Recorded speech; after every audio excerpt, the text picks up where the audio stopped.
যদি কেউ কদরের রাতে আমল করতে চান এই নিয়মে করতে পারেন। রাত 10টার পর থেকে টিভি বা মোবাইল দেখা থেকে বিরত থাকুন। বেশি গরম লাগলে গোসল করুন ও পরিষ্কার পোশাক পরিধান করুন।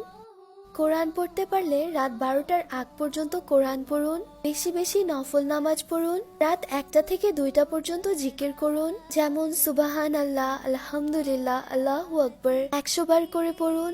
লা ইলাহা ইল্লাল্লাহ 200 বার, আস্তাগফিরুল্লাহ কমপক্ষে 500 বার, যত বেশি সম্ভব হয়। বেশি বেশি দুরূদ পড়ুন। সুবহানাল্লাহি ওয়া বিহামদিহি কমপক্ষে 100 বার। লা ইলাহা ইল্লাল্লাহু ওয়াহদাহু লা শারীকা লাহু লাহুল মুলকু ওয়া লাহুল হামদু ওয়া হুয়া আলা কুল্লি শাইইন কাদির কমপক্ষে 100 বার।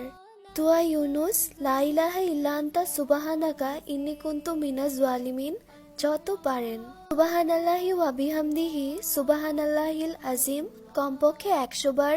লা হাওলা ওয়ালা কুওয়াতা ইল্লা বিল্লাহ বেশি বেশি পড়তে পারেন। সূরা ইখলাস যত বেশি পড়া যায়। তাইয়্যিদুল ইস্তেগফার পাঠ করুন। আর 2টা থেকে 3টা পর্যন্ত তাহাজ্জুদ পড়ুন 8 রাকাত। রুকু ও সিজদায় বেশি বেশি সময় ব্যয় করুন। পারলে সিজদায় দোয়া করুন। তাহাজ্জুদের পর 3 রাকাত বিতরের নামাজ পড়ুন। সেহরি খাওয়ার পূর্বে হাত তুলুন মালিকের কাছে। আপনার প্রয়োজনে সবকিছু খুলে বলুন।